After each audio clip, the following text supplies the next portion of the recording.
জমিজমা নিয়ে বিরোধের জের ধরে বীর মুক্তিযোদ্ধা ও তার পরিবারের উপর হামলা করে ঘরবাড়ি লুটপাট করার অভিযোগ উঠেছে। এ ঘটনায় পুলিশ আকবর শিকদার নামে একজনকে আটক করে জেল হাজতে পাঠিয়েছেন। আশিকুর রহমান হৃদয় পাঠানো প্রতিবেদন ও ভিডিও চিত্র নিয়ে রুদ্রবার্তার ডেস্ক রিপোর্ট।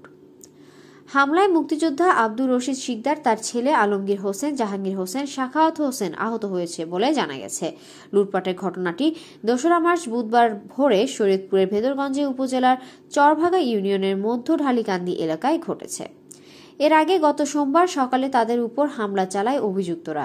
এই ঘটনায় আহত মুক্তিযোদ্ধা আব্দুর রশিদ শিকদার বাদী হয়ে ১০ জনের নাম উল্লেখ করে সখীপুর থানায় একটি লিখিত অভিযোগ দায়ের করেছেন।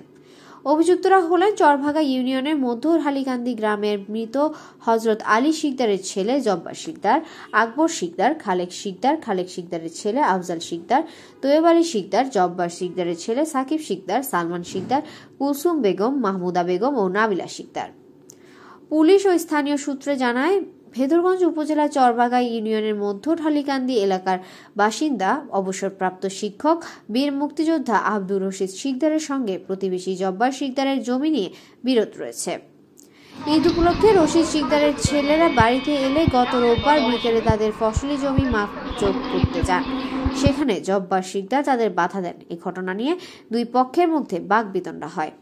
সে সময় ঘটনাটি রশিদের সন্তানেরা পুলিশকে জানান। গত রোববার রাতে সখীপুর থানার পুলিশ বিষয়টির খোঁজ নিতে ওই এলাকায় যায়।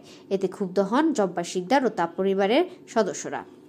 এর জের ধরে সোমবার সকালে জব্বার শিকদার ও তার লোকজন নিয়ে রশিদ ও তার ছেলেদের ওপর হামলা করেন। পরে রশিদ শিকদারকে তার সন্তানেরা শরীয়তপুর সদর হাসপাতালে আনেন চিকিৎসা করানোর জন্য। সেখানে রশিদ ও তার ছেলে আলমগীর হোসেনকে ভর্তি করা হয়।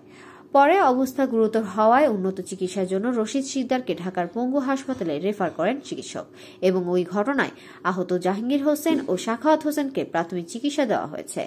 ওই ঘটনাকে কেন্দ্র করে বুধবার ভোরে আবারও ওই মুক্তিযোদ্ধার বাড়িতে লুটপাটের ঘটনা ঘটেছে। এ বিষয়ে ভুক্তভোগী মুক্তিযোদ্ধা আব্দুর রশিদ শিকদার বলেন, দীর্ঘদিন ধরে জব্বর শিকদারের সাথে আমার জমি নিয়ে বিরোধ চলে আসছিল। এর জের ধরে ঈদের দিন ফজরের নামাজ পড়ে বাড়িতে আসার পথে জব্বার শিকদার এবং তার লোকজন আমার উপর হামলা চালায়। এ সময় আমার চিৎকারে সন্তানেরা এগিয়ে আসলে তাদেরকেও মারাত্মকভাবে আঘাত করে। আমরা বিষয়টির সাথে সাথে থানায় জানাই। পুলিশ এসে বিষয়টি দেখে এরপর আমরা শরীয়তপুর সদর হাসপাতালে ভর্তি হই। আমার অবস্থা গুরুতর হওয়ায় আমাকে ঢাকা পঙ্গু হাসপাতালে রেফার করা হয়।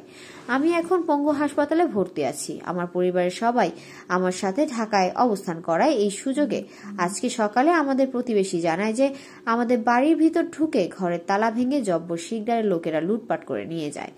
আমি মামলা করেছি। এই হামলার সঠিক বিচার দাবি করছি। মারধরের অভিযোগের ব্যাপারে জানতে জব্বার শিকদারের বাড়িতে গেলে তাদের কাউকে পাওয়া যায়নি। এ ব্যাপারে সখীপুর থানা অফিসার ইনচার্জ ওসি ওবায়দুল হক বলেন, এক মুক্তিযোদ্ধার সঙ্গে জমি জমা নিয়ে প্রতিবেশীদের সঙ্গে মারামারি ঘটনা ঘটেছে। এই অভিযোগে একজনকে আটক করা হয়েছে। বাকি আসামিদের ধরতে অভিযান অব্যাহত রয়েছে।